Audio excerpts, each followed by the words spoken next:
So from the very beginning, the drug laws were kind of always about making distinction between one group and another group. The drug money and use it to fund their police department if they didn't have enough money. Your dad's in prison, you're probably going to be in prison, who goes through all the effort of buying so many coca leaves and making their own cocaine, probably deserves it.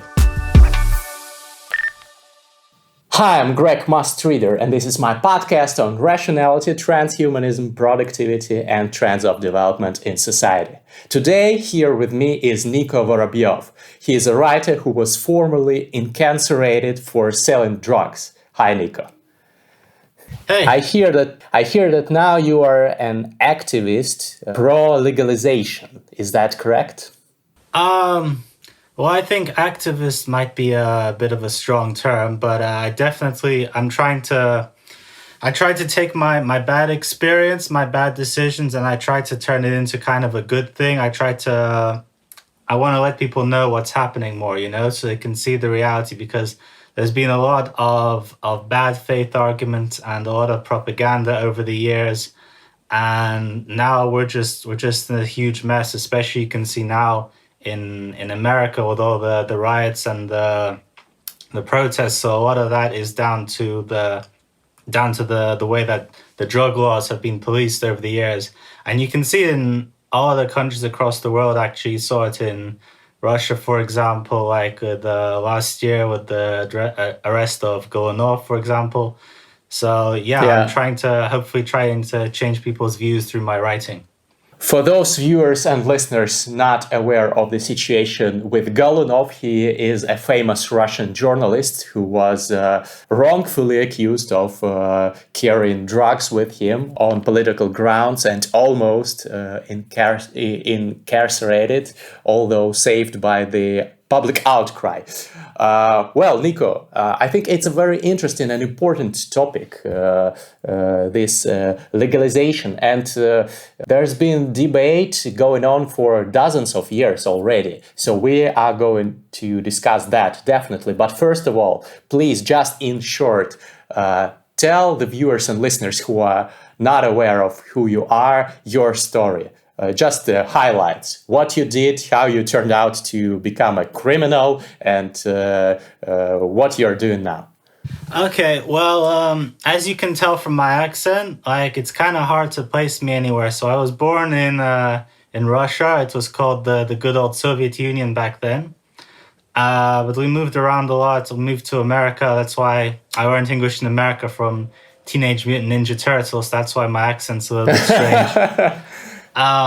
But then we moved to England, and I never really fit in at school. I wanted something I was never really I was always kind of a geek, I wanted to be more popular. So that's what kind of got me into drugs and drug dealing, things like that. I was going to a lot of underground raves, like ecstasy parties, selling stuff there. At one point, I actually got stabbed and robbed. I got stabbed 6 times. That's a whole other story. But that wasn't enough to kind of scare me away. I actually started doing it more and more, I got drawn more into that world until eventually, I even had by the end of it, I even had a little operation where I was going to university and I was selling drugs at university. I had other guys selling stuff for me as well. So I wasn't just doing it on my own. I was like a really small time boss in the university.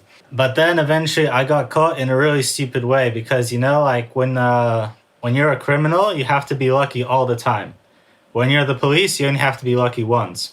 So I did a really stupid thing, as I always tell my customers on the metro, don't take drugs on the metro in London. There are dogs in the metro. There's police dogs standing on the top of the escalators. And then it's an easy way for them to catch people coming up and down because they have nowhere to go. But then one day, I was in a hurry. And I just put a few wraps in my back pocket. I was going to meet my friend. I was like, fuck it, what are the chances that someone is going to stop me? And they did. And then I got a nice 2.5-year vacation paid for by the British government, free meals, free accommodation, free gym access. I can't say the company was very nice, but, take what you can get. And then after that experience, So while I was there, while I was in prison, I was reading a lot of books. Two books which most influenced me are El Narco, which is like a history of like the Mexican drug war, and another book called Mr. Nice. It's like a biography by a Welsh hash smuggler. And those two books, they got me thinking about like the sort of like the bigger picture of why I was in prison. I mean, of course, you know, like I did what I did. It's my own fault for being stupid and messing around. But there are certain patterns to all this happening, and I thought like while I was stupid, I could see some kind of parallels to what happened to me. And for example, in America, the 1920s, when alcohol was illegal. So that got me thinking like, why can you buy like a bottle of vodka or a can of beer at any shop, but like me selling some grass to some students, that's what got me 2.5 years. And when I got out of prison, after I got off parole, of course, I traveled the world and I tried to find out more about this question. Yeah, and now you've written Dope World, a book about the international drug trade. I will give the link to the books that you mentioned and your book in the description of the YouTube video and the podcast audio version.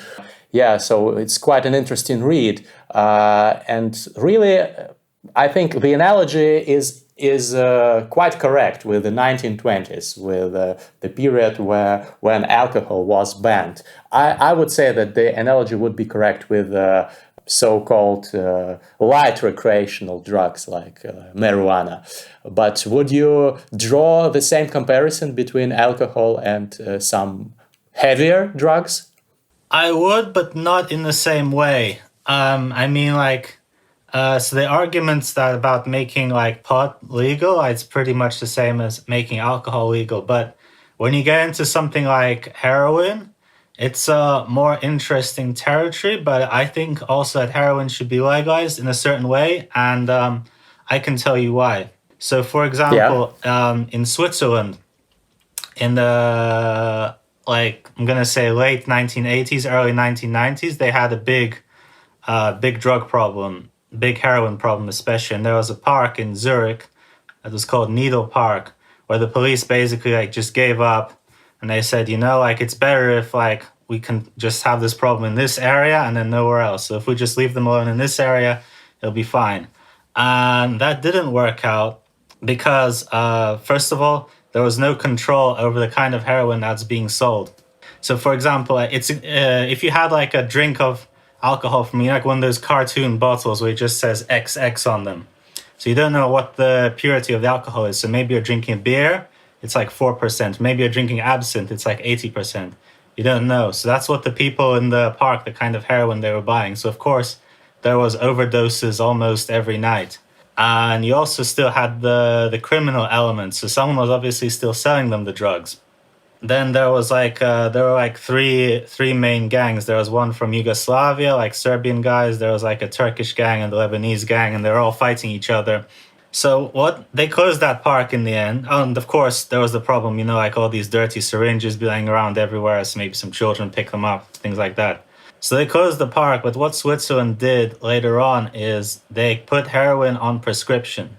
So now you can go to, I think there are still like some loopholes you have to jump through before you can get it. It's not just like you can go to this clinic and say, yeah, give me heroin. If you're signed up, you can go to this clinic. They will give you free heroin. It's clean heroin. So there's no like additives in it. You're under medical supervision. I think to date, no one has actually overdosed in those places, and it's free. So there's no reason why like the addicts will need to commit crime. There's no reason why the gangsters will need to like start shootouts and stab each other in public places. And when you have like the pure heroin as well, it's not good for you, but like the main problem is it's the addiction. But there is like, compared to say tobacco, there is like little harm to your body, like physical harm, that will actually come from using heroin. Like the physical harm, it comes from other things that are in the heroin, but the diamorphine by itself, it's less harmful than tobacco. But it's extremely addictive. I think heroin should be more addictive than tobacco, right? I don't know if there's like any way to scientifically kind of quantify how addictive it is. I've seen some graphs that like heroin is number one, cocaine is number two. Are they Yeah, not well, correct? we can agree that it's extremely addictive, yes. But for example, so is tobacco, but we don't treat tobacco in the same way. But the problem with like heroin addiction is it's making it difficult for the people who have the addiction to get by, and it's also more difficult for society around them. You know, when they start, if they are like a working class heroin addict, then they don't have the money to afford it. They start stealing things, and it causes more crime and things like that. But you don't see that problem with cigarettes. You don't see kind of cigarette smokers like stealing old people's TVs and selling them so they can get another pack of Marlboros. So what they did in Switzerland is they took the profit out of the equation. And also like it's because you always know when the next dose is coming from, you're not always worried about getting screwed by the police or the dealers. So it's kind of karma. So you have more time to kind of sort out your life and gradually wean yourself off it. Because a lot of people do drugs. Not everyone gets addicted, but people get addicted. Generally, they have some kind of messed up life beforehand. They have some trauma, and like always being on the lookout for police or drug dealers or someone you owe money to. It's not good for their mental health. But if you take that out of the equation, if you make it more calm for them, they have a better chance to rebuild their lives and make something of themselves, if that makes sense to you. So you're basically saying that we should legalize all drugs, all kinds of drugs, or should some kinds of drugs be illegal? Like, I don't know, the most dangerous ones, like fentanyl. So I think we should decriminalize all drugs for personal use. That means like if you are caught with like a small amount of any kind of drug, fentanyl, whatever, if it's obviously like it's just for you, like it's like less than a gram or whatever, I think it should be like Portugal. Like anything under a certain amount in Portugal and Czech Republic, it's not a crime. Police aren't even looking for it. Like you have to be really stupid. Like you have to be sitting in front of a school smoking crack in broad daylight to get arrested, like something like that. So, like I said, different things for different things. So I think like cannabis, marijuana, it can be sold like the same way alcohol. Like something like heroin, like I said, it should be legalized, but under these strict circumstances, like they have like in Switzerland. I don't think any like normal human being would want like heroin in the supermarket, because that's obviously like a stupid idea. When it comes to something like crystal meth. It's a bit more difficult because there are, not with everybody, of course, and not something that will happen, but it can happen that crystal meth causes like extreme paranoia, extreme aggression. Not always, like a lot of people use crystal meth and they're fine, but it can, and it's quite risky. But I think if you legalize other substances which are like that but lighter, so for example, people take crystal meth to party. If you legalize ecstasy, which is also an amphetamine, and it doesn't have anywhere near like the sort of crazy side effects that crystal meth does, I think that will take a lot of the demand for crystal meth away in the first place, you know, if people have this other alternative. But still, many of those substances are quite toxic. If we speak about ecstasy, for example, or MDMA, there are some scientific papers on their neurodegenerative effects, especially if they are used in high dosages or if they get mixed with something like alcohol. Yeah. So wouldn't it be more dangerous to let people freely use those kind of substances? Of course, I see the drawbacks of the criminalization of drugs, but wouldn't the pros outweigh the cons if we keep them illegal? Maybe legalize only the least harmful ones like marijuana, but still make the dangerous ones criminal. What do you think about that? Well, I'll give you an example of somebody I met. So when I was writing my book, I specifically I wanted to meet like the parent of somebody who died from a drug overdose. And I got through to a charity called Anyone's Child. It's an English charity. And they put me through to a guy called Ray Lakeman, who actually in one night, he lost both of his sons to ecstasy on the same night. Like not just one, and then like another one died some years later. They died at the same time, both of his only children. And of course, he was like extremely upset. But he also wants ecstasy to be legal, and he's actually done like a lot of newspaper interviews to this point. Of course, I was a little bit scared meeting him because of my old job, but we more or less got along quite well.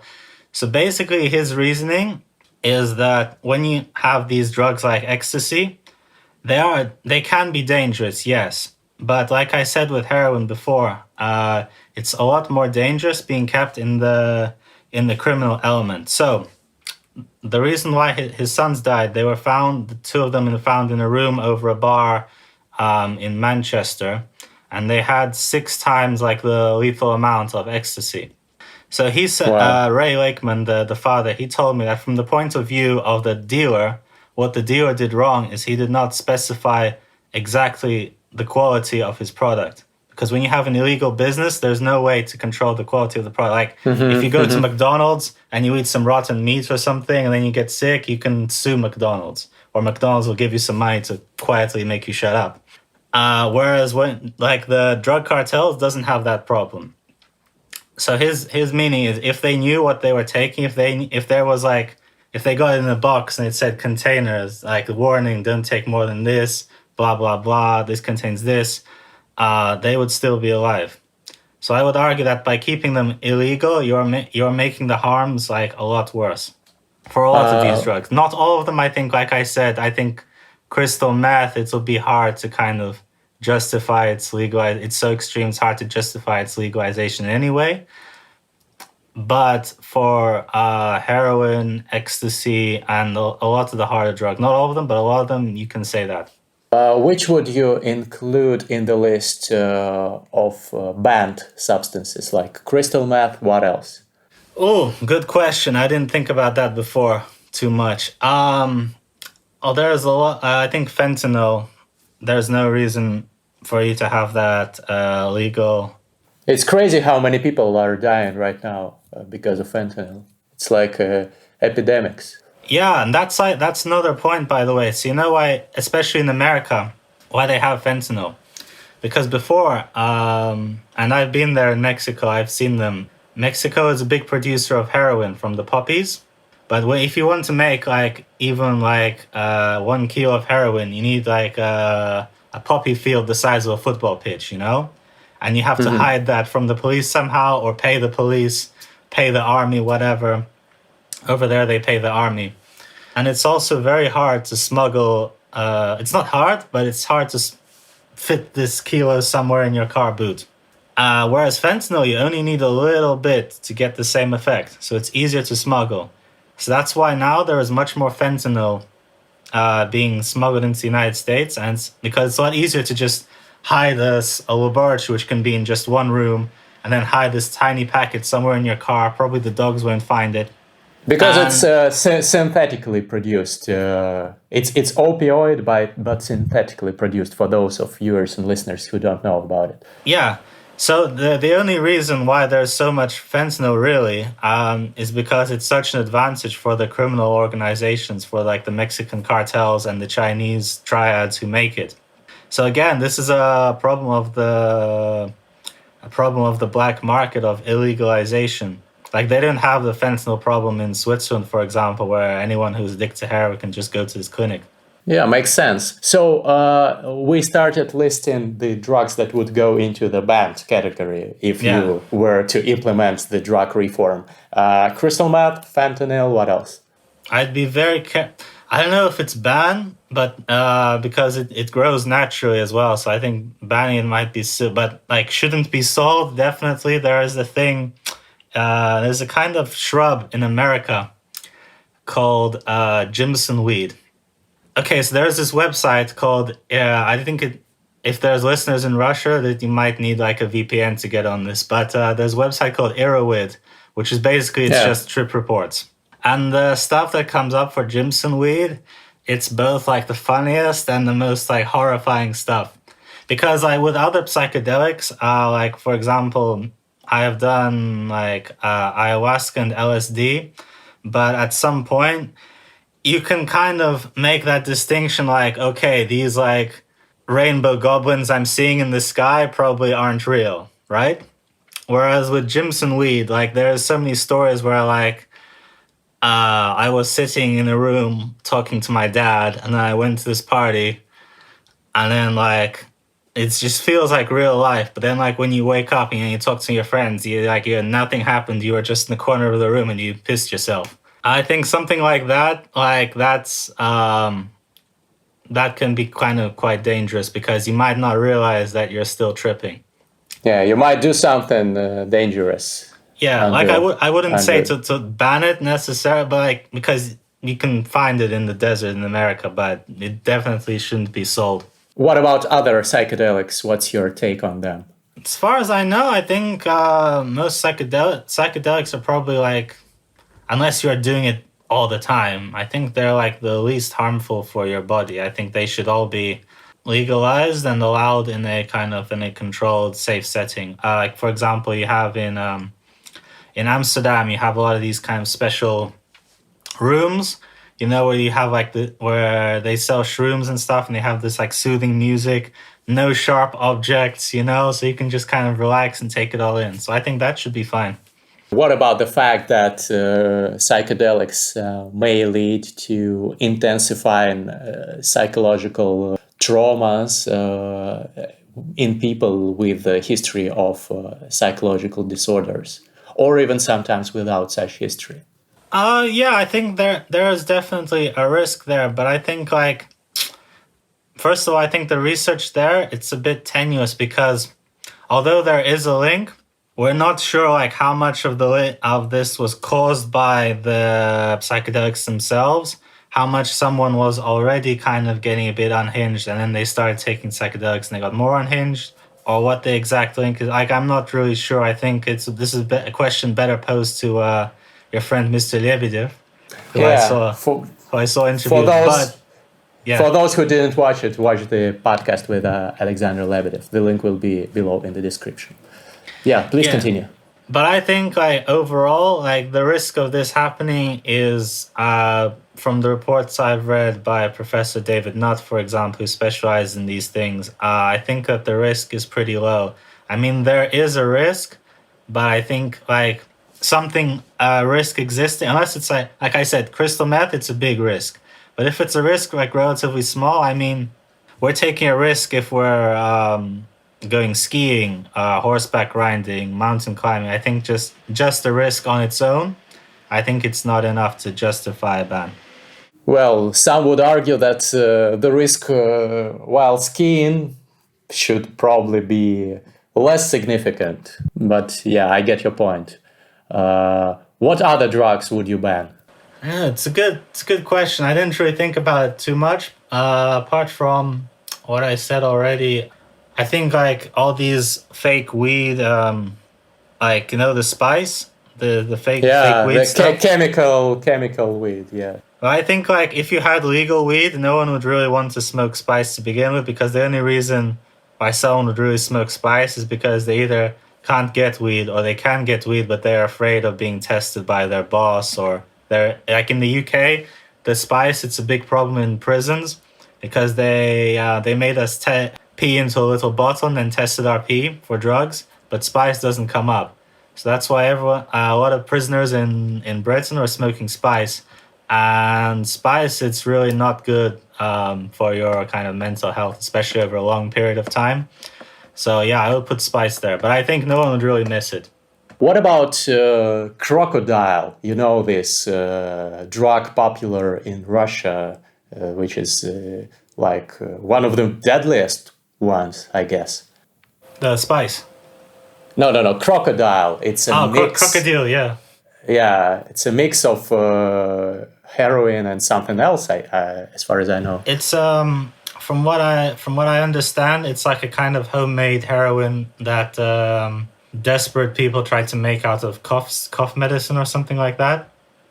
Yeah, I guess I would probably ban that too. I wouldn't ban the cough medicine though, but I think that like it's a product of the illegalization, because like the people are desperate. Like obviously, I think by now everyone's seen those videos on YouTube, what crocodile can do to your limbs. And like kind of turns you into sort of like like a Rotting corpse. Walking Dead extra, yeah. Yeah. So I think like a lot of these people, they would just rather do heroin or opium or something normal like that. But the fact that they're doing crocodile, it's because they're desperate. So I think if they had access to something lighter, or at least not even heroin, just maybe just even methadone, because methadone, I think it's also illegal in Russia. If they had access to methadone, then they wouldn't be turning to these things. Methadone is the substance used for replacement therapy, right? Yeah, so for your listeners, so methadone in a lot of countries, not Russia, but a lot of countries like here in Britain, it's given like on prescription. It doesn't give you the same kind of high as heroin, so you're not going to be sitting there like, but it does kind of stave off the feelings of like, what's the word, of dependency. So you don't kind of start feeling like sweaty or uncomfortable or feverish like when you don't have heroin. You know, it kind of takes care of that. It's like a nicotine patch for cigarettes, a little bit. It's the best analogy I can think of. Why do you think it's banned in some countries, these replacement therapies? For example, in Russia, all kinds of such replacement therapies are outlawed. I think in a way, first of all, there is one kind of, I'm not going to say it's a good point, but from what I've read and from what people who are on heroin and methadone have told me, that like the dependency when you don't have heroin or methadone, it's a lot worse than if it's just heroin. And so it's still like an addiction. So I think in some countries, just having the addiction in the first place, rather than like how you're coping with the addiction, is seen as the issue. So like when you have something like methadone instead of heroin, it's seen as you're just trading one addiction for another, and that kind of distinction of what you do with the addiction isn't really looked into that much. Even though, like talking to people on methadone, they do seem like a little bit high, but they're not like comatose. They can still like walk around, do stuff, like drive the car, normal things like that. So I think that it's still like an addiction, it makes certain people uncomfortable. I see. Well, you mentioned earlier that many of the current problems in the US, in your opinion, are connected to the drug issue. Can you please explain in more detail? Okay, so for example, the current problem that's in the news right now a lot in America, it's police brutality. So with America, the original drug laws in the beginning of the 20th century, they were actually kind of fairly explicitly racist. So the cocaine wasn't banned because, remember, back in those days, they didn't worry about health too much, because they kind of knew that cigarettes, they didn't know exactly why cigarettes are bad for you, but they suspected that smoking was bad for you, but they still had these big posters, like all doctors smoke Camels or something like that. Something ridiculous that you'd never see today. So they knew that, for example, cocaine was addictive and it could give you heart attacks, for example, potentially. But the real reason why it was banned, what finally pushed it over, was because there was a sort of a moral panic in the media that black plantation workers in the South, they couldn't afford alcohol, so they snorted cocaine, and it also helped them work, gave them more energy and stuff. And because cocaine is also an aphrodisiac, kind of makes you horny. So horny black guys, kind of innocent white girls, America, early 20th century, you can see where this is going. And the same sort of things happened with opium. So opium was banned originally because the Americans were scared about Chinese immigrants and, what are they doing in those opium dens? Are they getting our nice white girls again? And even the alcohol prohibition in the 1920s, there was a movement to ban alcohol before that. But after World War I, because of the Germans and all the German beer makers, there was a lot of kind of xenophobia. So that's it was unpatriotic to drink beer and drink all these German things. So that's one of the reasons why, not the only reason, but one of the reasons why alcohol was banned. So from the very beginning, the drug laws were kind of always about making distinction between one group and another group. Over time, as America became kind of less less overly racist. So like by the 1960s, for example, the civil rights era, like you couldn't just like ban something because like some black or Chinese or Mexican people did it. You had to be more sneaky. So what Nixon did was he starts a new war on drugs to kind of, first of all, to distract the public from the war in Vietnam, and secondly because it gave him an excuse to arrest lots of black people and hippies who are all against the war in Vietnam. And this pattern's continued like through Reagan, through Nixon, through Clinton, sorry. And what's happened is now there are certain neighborhoods in America which are basically ghettos. The police go there. They know that people are poor, so they're more likely to be dealing drugs. So they arrest more of the poor people from those areas who are usually like either black or Latino. So what happens? These guys go to prison. Their families get torn apart. So their kids grow up without fathers, without supervision, without discipline. Meanwhile, when they get out, they can't get a proper job anymore. In some cases, they can't vote. And because the police are arresting so many black people and Latinos already, that automatically creates a sort of impression in the public eye, like, oh, okay, these guys are all like drug dealers, basically. So then the cycle continues. So it becomes like it's also an easy way for them to make money, because in some states in America, they can just confiscate the drug money and use it to fund their police department if they don't have enough money. So they actually have an incentive to go after, like, pull over black people more. So if you see, it was like with a lot of these police shootings in America, like on a road stop, the police are stopping people because they think that they can confiscate some money to finance their police department.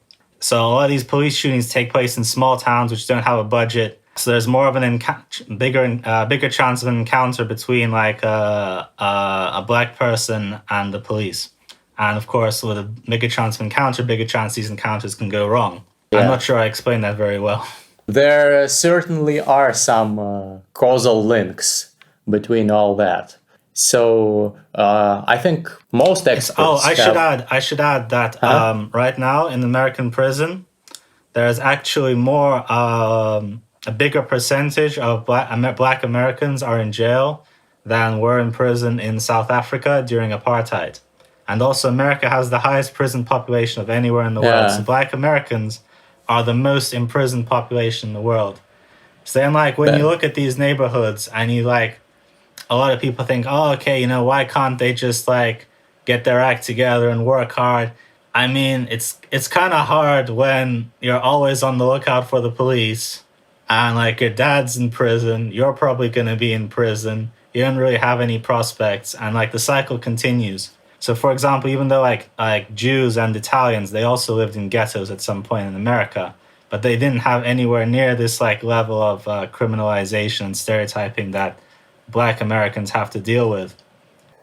Yeah, so this is all horribly unfair, and it's no wonder people are outraged about it. So the question is, how would you deal with that situation, policy-wise? Well, obviously, many experts say that the war on drugs in the US especially and in many other countries has been a huge failure. You say that we should decriminalize or even legalize most drugs.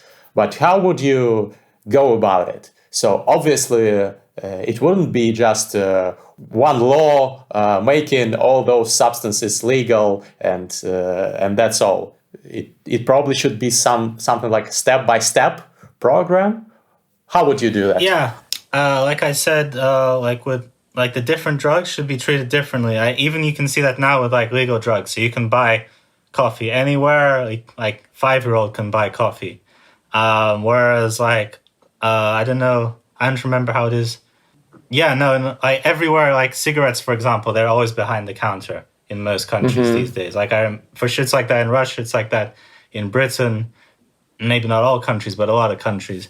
So yeah, you should obviously treat them different. So like I think something like marijuana should be treated like alcohol, or if we want to be careful, it should be treated like hard alcohol. So like only sell it in like a special place like the like coffee shops or these like cannabis clubs they have in Spain, or like behind the counter at it, or from certain dispensaries or whatever. We have to be over 18 to enter this. like I said, I think heroin should be put on a sort of prescription basis.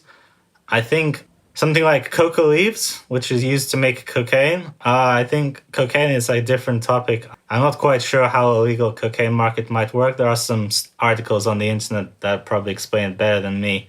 But I think coca leaves, right now in South America, you can just buy them in any shop, and I think it should be the same here. They I mean, chew theoretically, them, right, to be more yeah, energetic.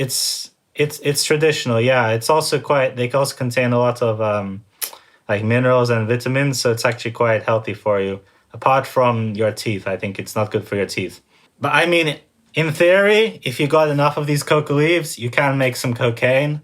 But I think anyone who goes through all the effort of buying so many coca leaves and making their own cocaine probably deserves it. So like we should just let them do that. Strange logic, but okay.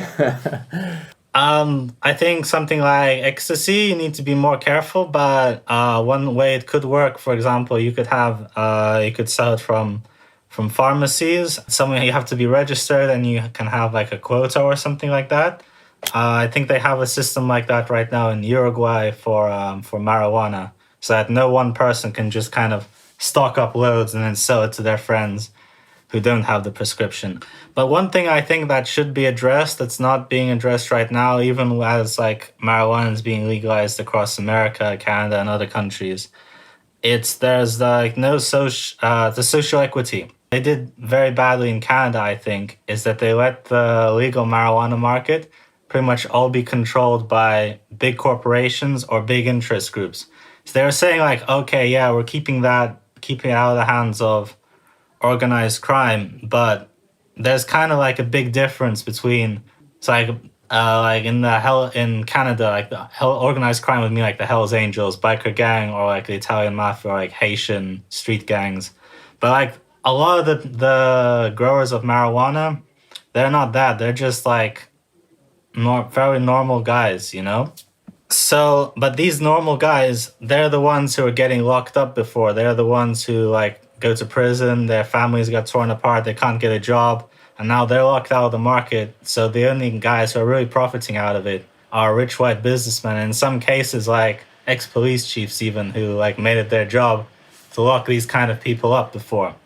So I think that's extremely unfair. And what they're doing in some parts of America, in some states, they're throwing out like old marijuana or marijuana related convictions, and they're prioritizing the licenses to like these marijuana businesses to either someone who is like has a criminal record for this sort of thing, or for like impoverished communities, or communities which have like high rates of arrests for drugs. So it's kind of like a way of making up for all the stuff I said earlier, like the extreme over policing, which is like devastate these communities. It's kind of a way to equalize it, I think. And I think that should be a big part of the question. Because then like if you're just going to hand it over to corporate control, then like the situation in these communities isn't going to get any better. It's going to have the same problems of like a different kind of crime or a different kind of drugs. But I also asked a question about the step-by-step process of all this reform, because wouldn't you agree that it's not really wise to implement this all in one step? Just make everything legal to a different extent, and that's all. Should we prepare people for that? Maybe some information policies on harm, on risks, because some viewers might get confused now, but I'm sure we both agree that most drugs pose some risk. Some pose very high risk, others lesser risk, but still they may be harmful, dangerous, even fatal for you.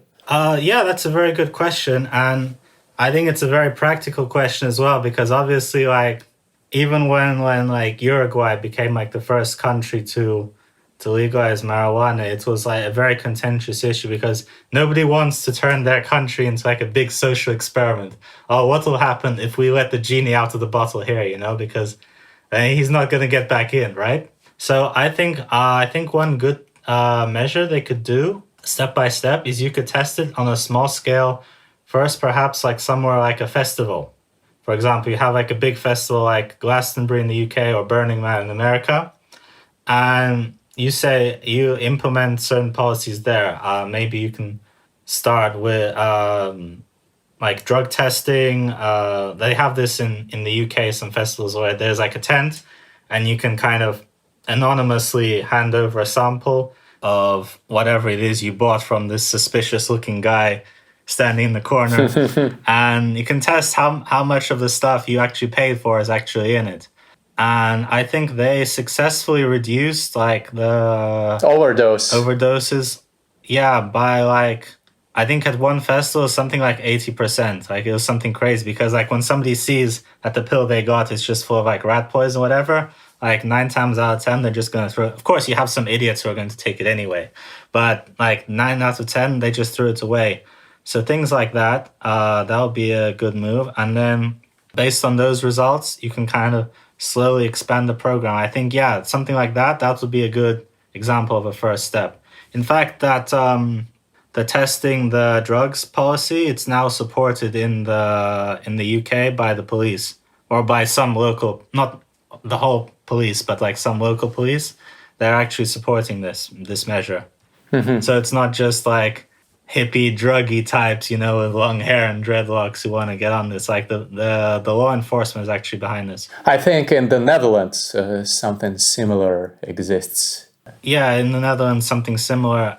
In the Netherlands there is like from what I heard, there is a slight problem that sometimes it takes a few weeks for them to get back to you, whereas over there you can do it immediately. But yeah, Netherlands is a good example where like the country has implemented some of these policies, yeah.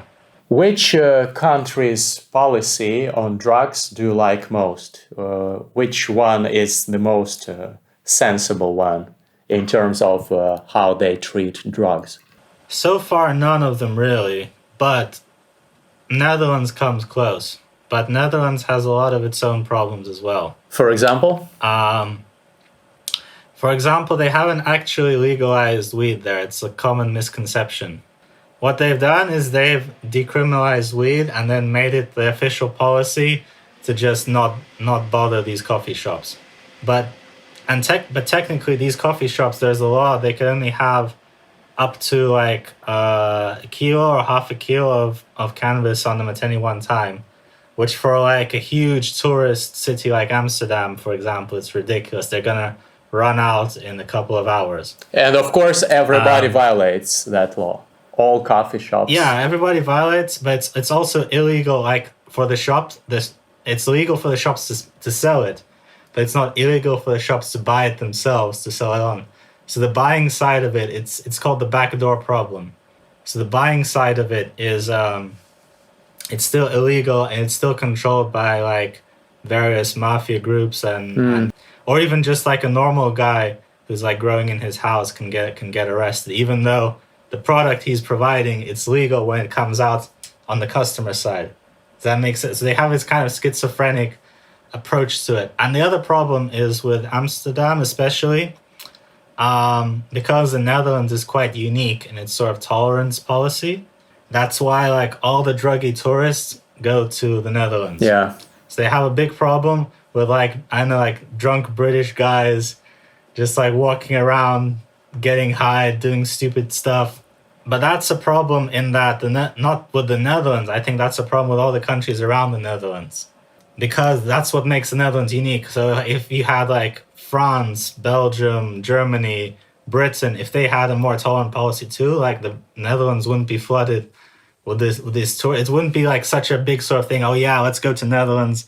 Let's eat some brownies. Let's get high. You know, it wouldn't be such a problem there. But they would do that in their hometowns. Wouldn't it be the same, just in a different location? It would be more spread out. It wouldn't be so concentrated. The problem with, especially with Amsterdam, that the locals find is that there is just so many people coming from everywhere at the same time to do the same stuff. So the concentration is the problem.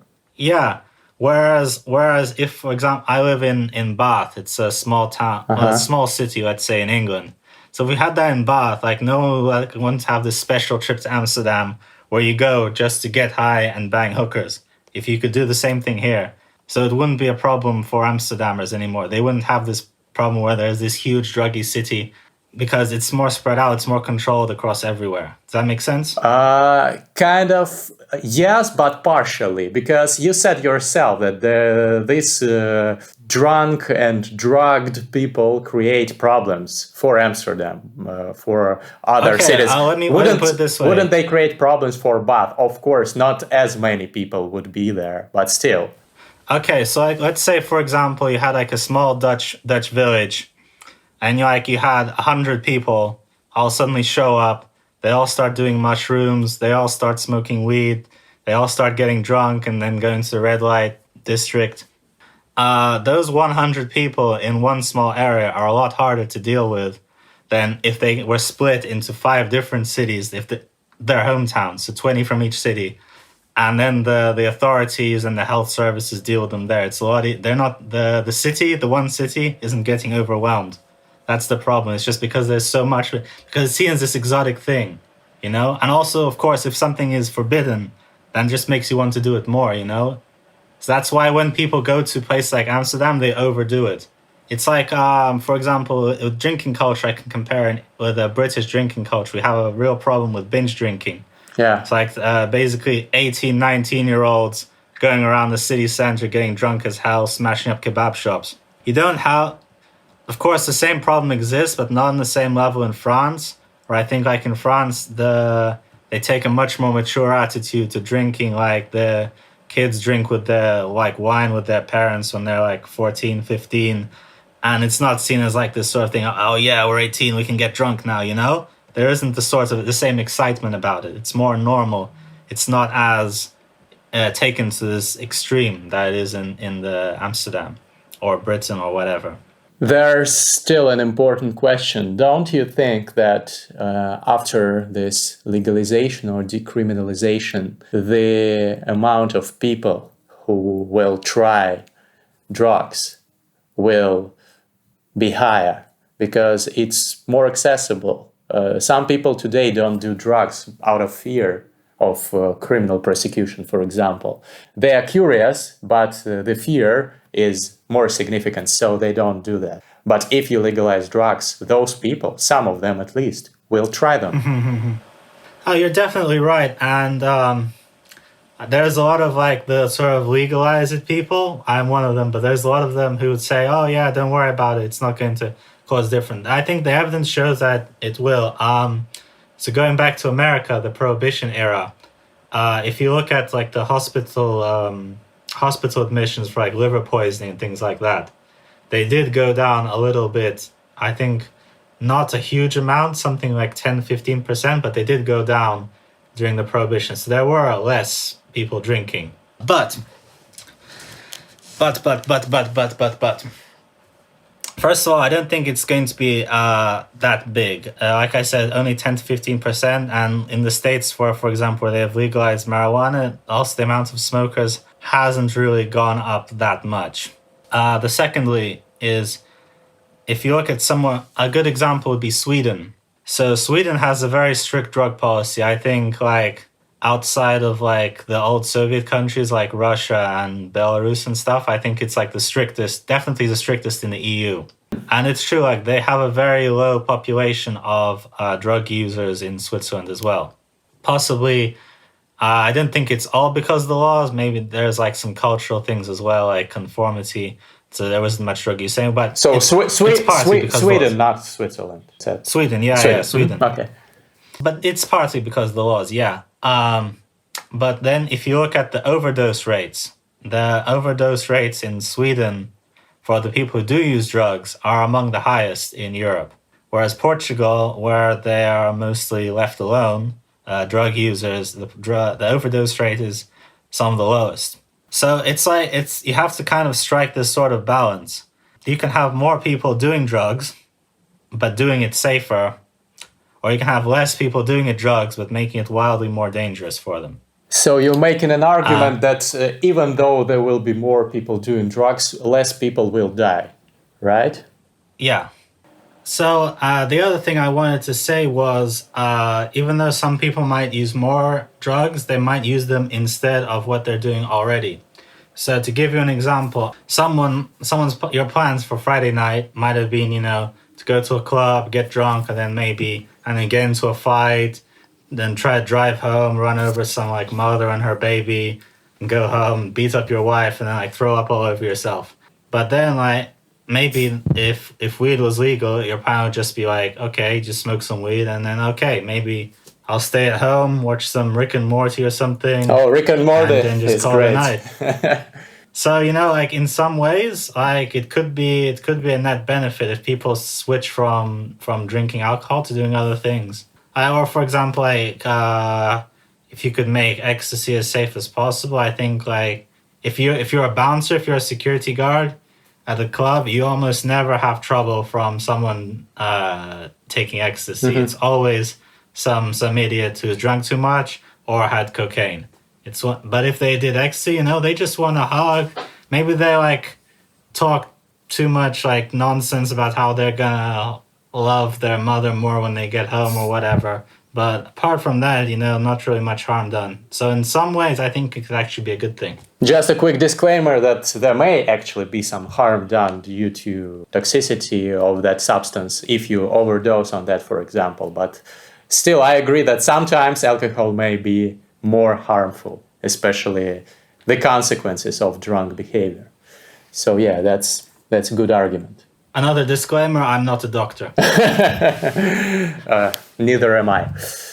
Well, it's an interesting argument. Still, I'm not 100% convinced that you should legalize the hard drugs, but I think the arbiter to that question would be some country or some area in some country that would conduct this experiment. Like the festival we were talking about. Yeah, that would clarify this. So you said that the Netherlands is the country that is close to what you would approve of, but still not satisfies you. That doesn't satisfy you. Yeah, and I think Portugal made a good step some years ago as well, but the decriminalization policy. But the problem is they haven't really moved on since then. For example, they haven't provided safe places for heroin injectors and things like that, and it's also reaching the wrong audience. So the idea in Portugal, when you if you are stupid enough to get arrested, usually the people who are getting arrested are just like some teenager just smoking weed outside, and then like when you don't get really arrested, but you are sent to this like dissuasion commission, which is like a psychiatrist, a social worker, and something like that. And they see like, oh, they ask you if you have a problem. Then if you have a problem, then okay, maybe we can recommend such and such a center, give you some advice. The problem is this isn't really reaching the hard drug users. This isn't really reaching like the crack and heroin users, because they just don't go to these meetings.